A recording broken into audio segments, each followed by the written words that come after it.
Hey everybody, welcome back. We're diving into a topic today that is really causing some waves in the federal contracting world. Yeah, some serious ripples, you could say. We're talking about executive orders, legal challenges, Yeah.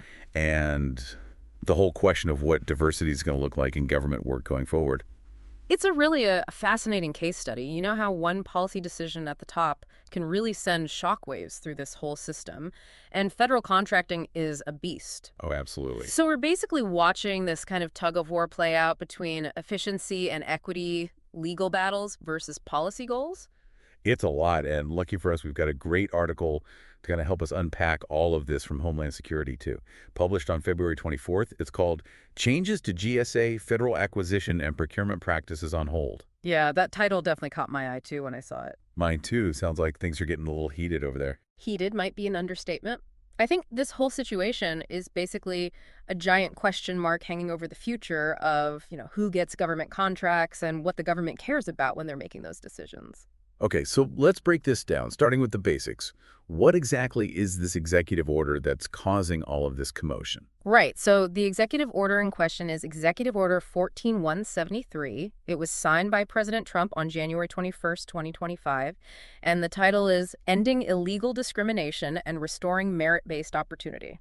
Catchy. Right. So it sounds like the goal here is to really double down on this idea of merit when it comes to awarding these big government contracts. Exactly. And the order basically says it wants to get rid of what it calls, illegal preferences and discrimination. But I'm guessing that this whole emphasis on merit is what's causing some of the pushback we're seeing. You got it. And that's where the lawsuit comes. And Baltimore City filed a legal challenge arguing that this executive order is, well, actually discriminatory. Wait, hold on. So a city is saying that an order designed to end discrimination might actually be discriminatory itself. It sounds kind of crazy, right? Yeah. How does that even work? Well, it all boils down to language and how you define merit.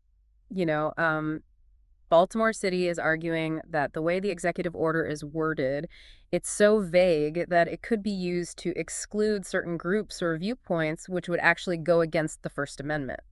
Oh, so it's not just about what the order says, but how it could be interpreted? Exactly. And a federal judge in Maryland actually agreed with that enough to issue what's called a preliminary injunction against parts of the order. Wow, so things are already getting pretty serious in the legal realm. Oh, yeah. This is definitely one to watch. Okay, so we've got this executive order, we've got a lawsuit, and now I know there's another player in all of this, the GSA. So remind me where they fit into all of this. Right. So the GSA, or the General Services Administration, think of them as the rule makers for federal contracting. Okay. They're the ones who manage the federal acquisition regulations, the FRR. Oh, yeah, I've heard of the FR. That's basically the rule book for how the government buys goods and services.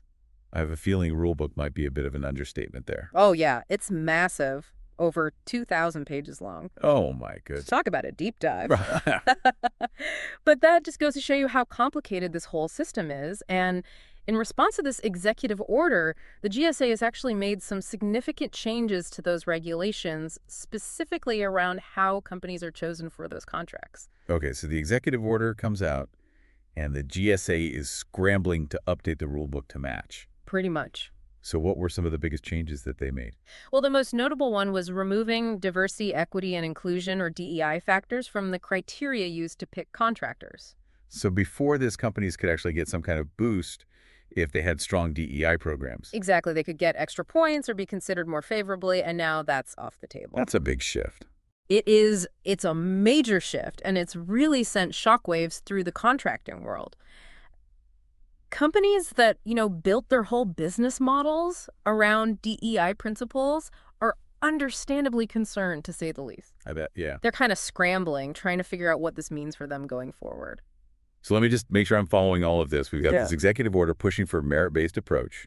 We've got a lawsuit claiming it's actually discriminatory. And we've got the GSA stuck in the middle trying to rewrite the rule book. You got it. That's the situation in a nutshell. So where do things stand right now with that injunction in place? Well, for the moment, that injunction is a temporary sigh of relief, I think, for a lot of those companies that rely on those DEI programs. But the legal battle is far from over. Yeah. The Trump administration is likely to appeal this thing, and it could easily go all the way up to the Supreme Court, which would obviously have massive implications for federal contracting nationwide. Oh, absolutely. High stakes indeed. Yeah. So while this legal battle is playing out, companies are left wondering how to play by the rules when the rules seem to be constantly changing. Exactly. It feels like the calm before the storm. And what's so interesting is that even with the lawsuit and all this uncertainty, the GSA has actually defended these changes. Yeah. They're saying that they were just trying to simplify things. Yeah, they're arguing that by getting rid of DEI factors, it actually levels the playing field in a way, and it cuts down on red tape. It makes it less burdensome for businesses to work with the government, you know? Okay. Stephen Ehikian, the GSA acting administrator and deputy administrator, he even said that these changes streamline the process and make it less burdensome. But isn't there a risk that all of this streamlining could actually end up shutting out smaller businesses or businesses that have really focused on serving diverse communities?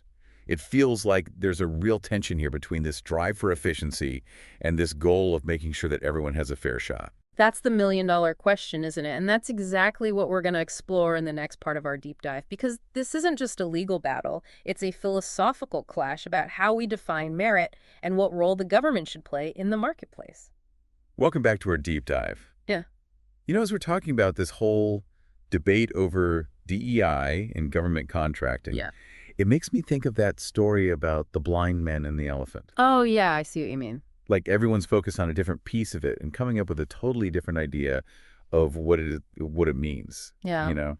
Yeah, it's like some folks are all about efficiency and cutting through red tape, and others are worried about fairness and making sure everyone has opportunities. Exactly, and they both have a point, right? Oh, absolutely. Yeah. This isn't a good guy, bad guy situation. It's more about how do you find that sweet spot, you know? Right. Where you can create a system that works well and is fair at the same time. But that's hard to do, especially when you have an executive order coming in and kind of shaking things up. That's what's so interesting about this whole thing, right? It's not just about this one order or this one lawsuit. Right. It's about this bigger trend. We've been seeing this kind of push and pull Oh, totally. between people who want to promote diversity and inclusion and those who say, wait a minute, this is reverse discrimination. Exactly. And we see this debate playing out everywhere. You know, college admissions, hiring practices, and now government contracting it.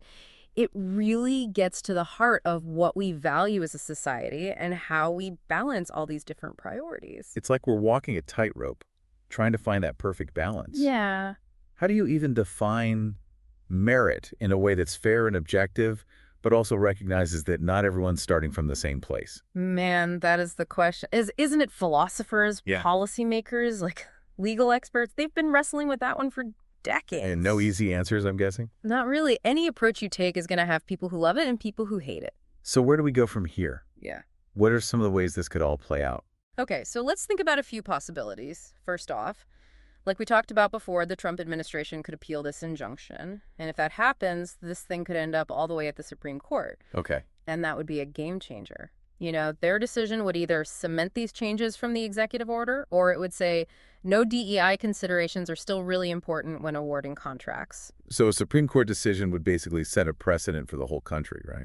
Absolutely. It would be a landmark ruling that would affect not just federal agencies, but potentially state and local governments too. Everyone would be watching to see how the court balances merit, efficiency, and equity. Wow, that's a lot of pressure.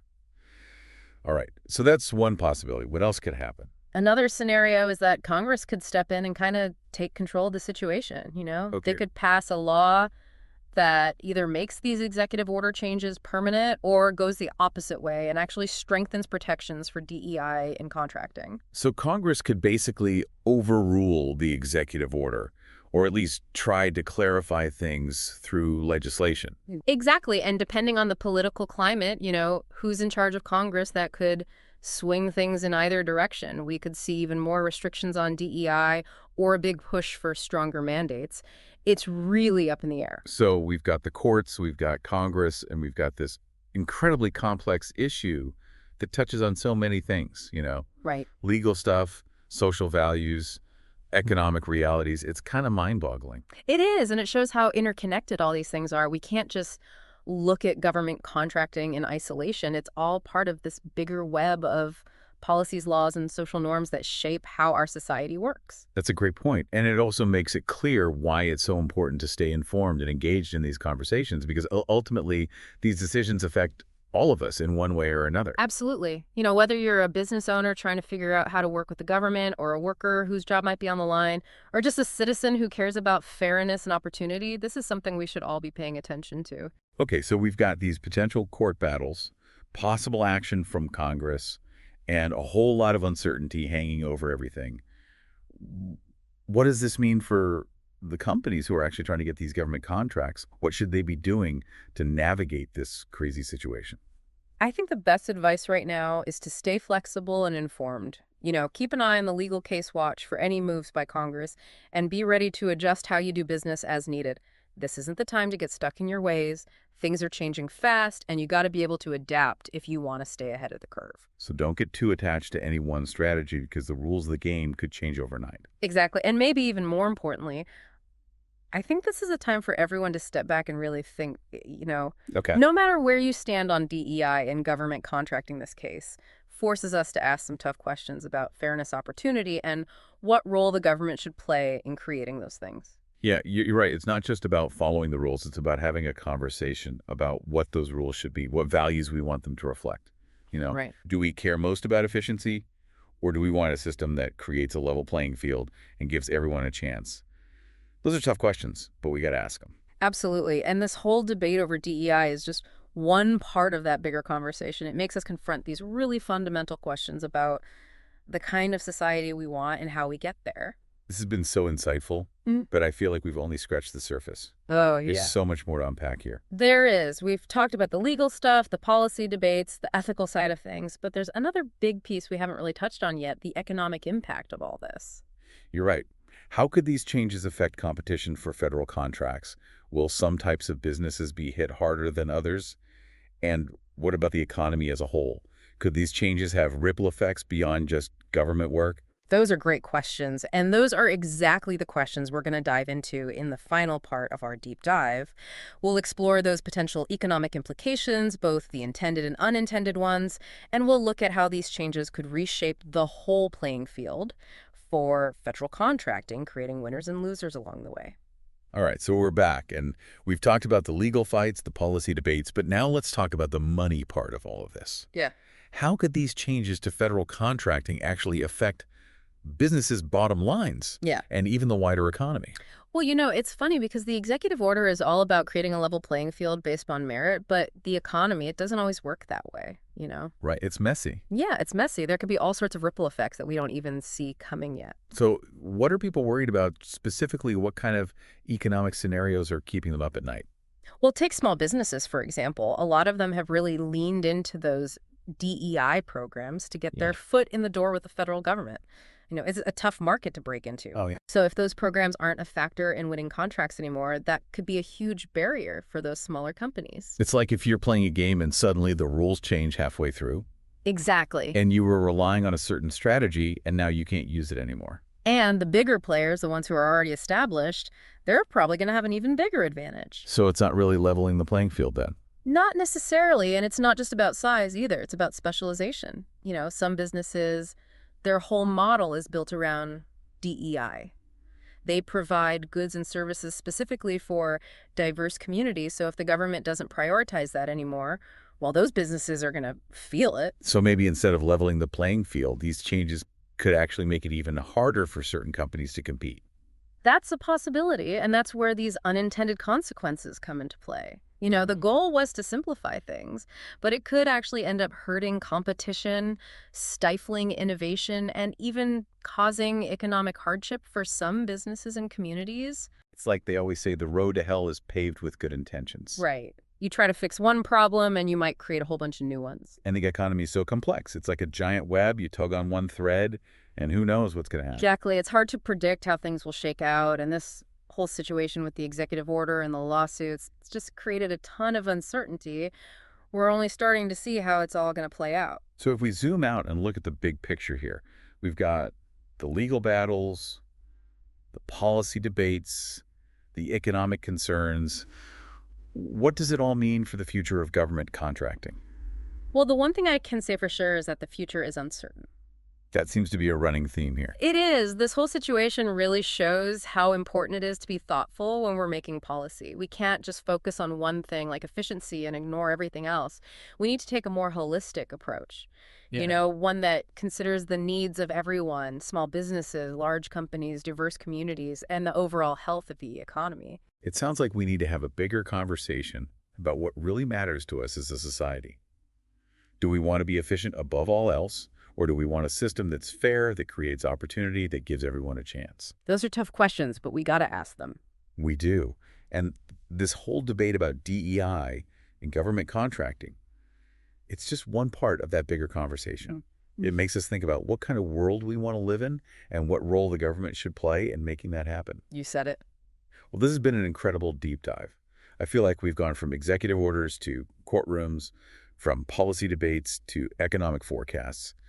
It's clear that the future of federal contracting is up in the air and the stakes are high for everyone. Absolutely. It's a wild ride and it's not over yet, but hey, that's what makes it so interesting, right? Absolutely. And I hope this episode has given everyone some food for thought, maybe even inspired you to learn more on your own, because these decisions about government contracting, diversity, inclusion, the role of government, all of it affects us, and it's worth paying attention to. Definitely. So stay curious, stay informed, keep asking those tough questions. Well said. Thanks for joining us for the deep dive. Until next time, keep learning, keep exploring, and keep diving deep.